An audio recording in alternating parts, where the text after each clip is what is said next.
Hello, hello, everybody. I am so sorry. Please forgive the loud yells in the background. My son is playing a game. So, I was studying and reading this morning and was really inspired about something that came together for me, and I wanted to share it with you. So, this past year, I've been really becoming aware of the masculine and the feminine, and all the different spaces that plays in our personal development, in our growth, in our life. And something that I was reading, it's Feeling is a Secret by Neville Goddard. I love how he brings in both pieces. The masculine for like our mind, right, is the thinking, the intellectual mind, the where we get all the ideas at, right? That is the doing part of the mind. And then the subconscious mind, or the feminine, is where it's the womb of creation. So we can't have one without the other. But as a general population, we all have been very programmed in the masculine for the most part. So, and then, in the doing, we have to do, we have to take action, we have to work really hard, we have to hustle, we have to grind, you have to do all those tasks. And it's, that thinking, figuring it out, all that stuff, right? That's the masculine. The feminine is like the spiritual side, the feeling, the emotions, the creation. And so when it just clicked for me when I brought, okay, there's a masculine part of the mind and there's a feminine part of the mind. And the two have to go together, right? Like, you literally cannot have a baby without the two being there. Nothing can be created without both parties. But if you're too strong in one, then the other isn't going to thrive, right? There has to be that balance. So we as a society have put a lot of emphasis on the masculine, on thinking. We've got to think, we've got to do in order to have. So,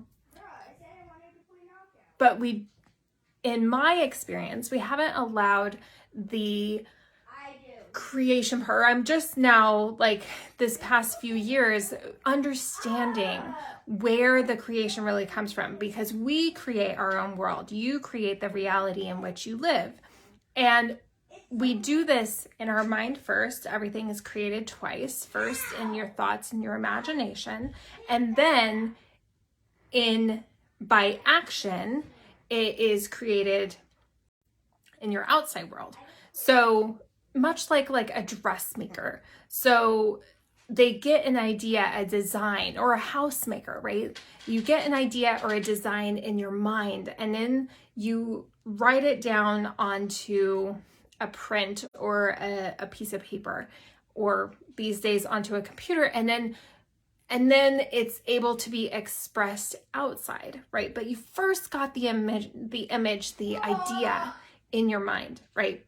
So, and then when you get emotionally connected with it and you're like, oh yes, you can feel what kind of fabric is going to be on it. You can feel the flow of the dress or the outfit, and imagine what it's going to feel like wearing it and moving in it. And is it going to be heavy? Is it going to be light? All those things, right? So it's in that part that it really begins to take form. And then we have to take that action part, the masculine part, and actually do the things. But the womb of creation is the subconscious mind. That's the feeling, that's the emotional mind, right? Because if the idea stays Like you could have an idea. Lots of us have had lots of ideas, but we don't do anything with it until we become emotionally connected with it, until you have a feeling about whatever that thing is, right? And then that puts your body into motion. You like actually are inspired to take action and do something. So, I put in the description of this video, be, do, have, right?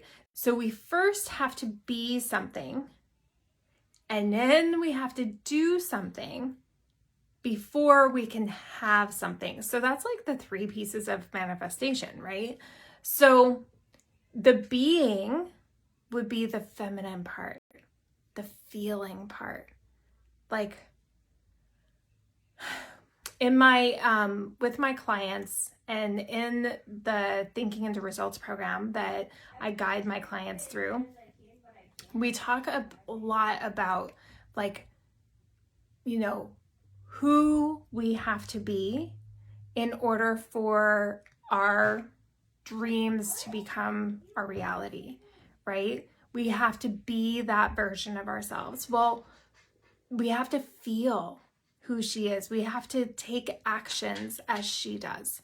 We have to show up as she does. We have to believe that we already are that individual. We are worthy. We are deserving. We are confident. We are like all the things. We align ourselves with that which we desire. Can you hold on 1 second? It's on. Yeah, that's because you chewed them all. I know, then I can make a magazine. Okay. Then do a different shape. Okay. So we first must be something. You must feel. Whatever you feel is what you manifest, and that's what you become. Hey, Jennifer, thanks for hopping on, girl.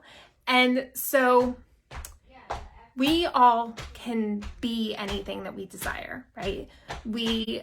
But it's what we believe that we are. It's if we wake up in the morning and you feel like confident and you're like, you know, empowered and you're really excited and you're like, yes, I'm gonna do this and this and this, and you're feeling very motivated to do those things, and you're gonna do it, right? Like you wake up just knowing that it's done.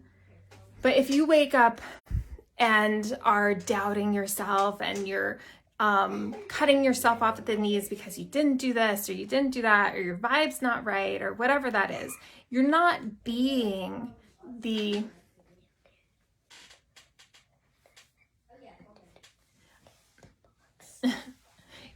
You can wait just a minute. I'm almost done. She's like, I want you to multitask. And I'm not willing to multitask right this minute. So we have to become that vibrational match for what it is that we want, right? Whatever we are experiencing right now in our lives, it's because we are a vibrational match for that. Our awareness, our consciousness, it's how we're thinking, how we're feeling, how we're being is in alignment with what is happening right now, right? But if we are wanting to have a different experience today, then we have to think, feel, and act as vibrational matches for that. But the first of that trio is being, right? So the next is doing, right? And the being is the most important. Like that's basically, hey, can you stop? Is getting yourself aligned, like getting yourself spiritually connected, emotionally connected with where it is that you're going. And then doing, that's the easy part, right? Like when you are aligned and in the spirit of the goal that you have and you're doing those things in that spirit, then everything just lines up and it becomes really easy. The masculine doesn't have to work really hard. The masculine doesn't have to grind really hard. You just align. And then the natural manifestation is the having, right? That's where we receive all the things that we are being and doing in order to align with it. I hope that's coming out and like making sense. If it's not making sense and you need more clarity, just pop clarity in the comments below, and then I can explain it in a different way. But it really like created a lot of clarity for me when I was thinking of the masculine as the thinking part, right? Where we're figuring out all the strategies and we're, you know, figuring out the A, B, C, D's, what's first, second, third, you know, all that. That's the masculine. The feminine is like what we're emotionally connected to, and that's the womb of creation. Nothing happens until an emotion or energy is given to it.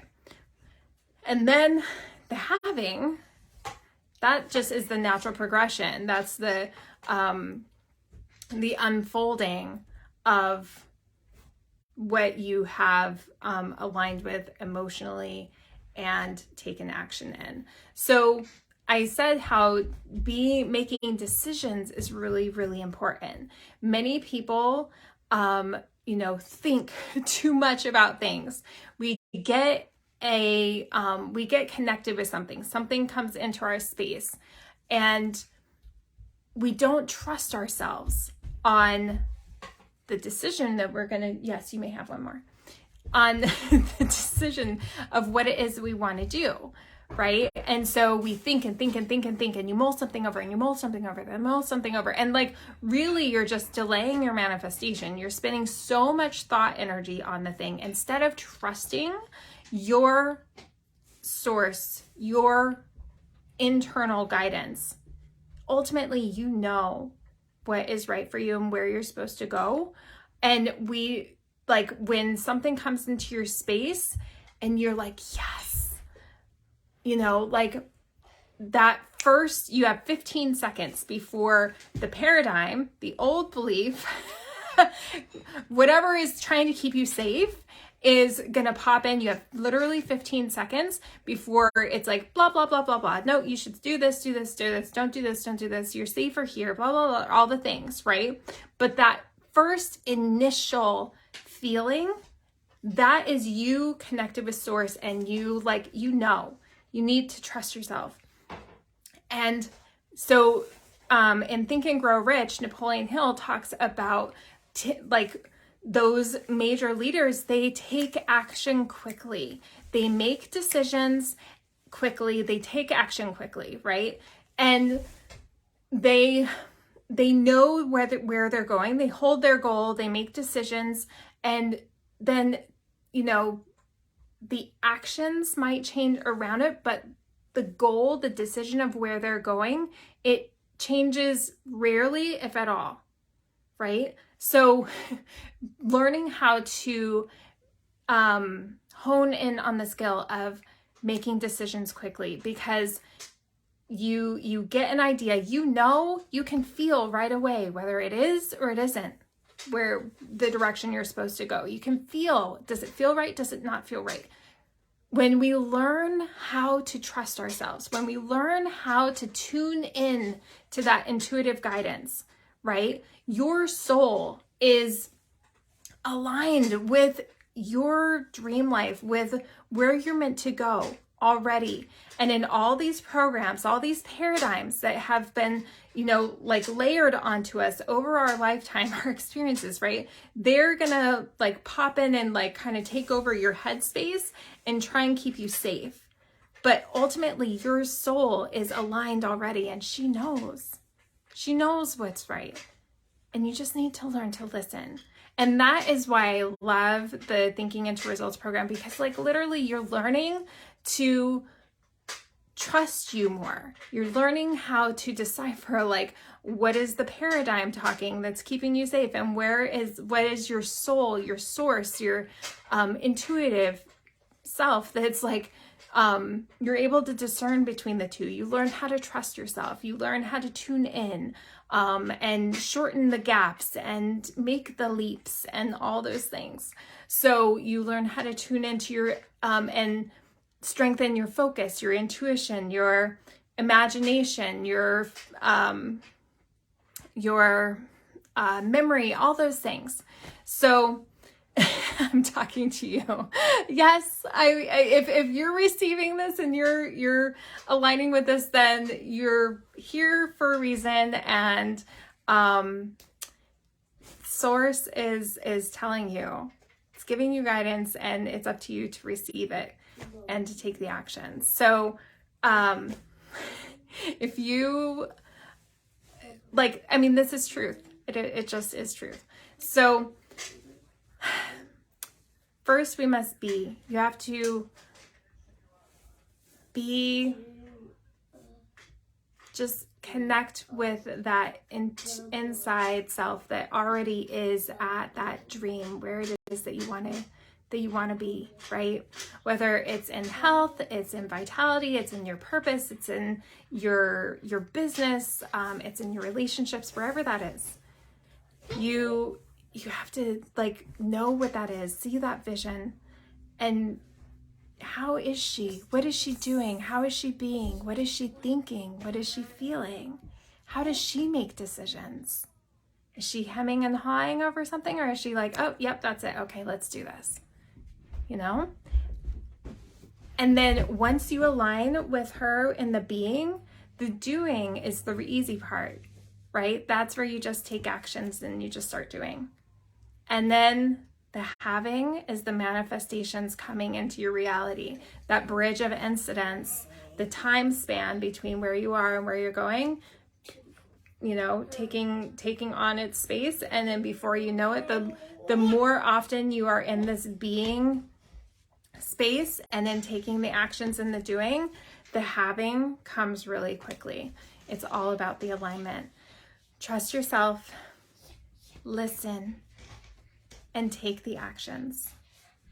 All right. If you would like to have a discussion about, maybe find yourself stuck, or you're finding yourself not moving forward as quickly as you would like, or not trusting yourself, or you would like to expand on some of these areas that I've talked about a little bit, then let me know. Send me a message and we can have a discussion about it.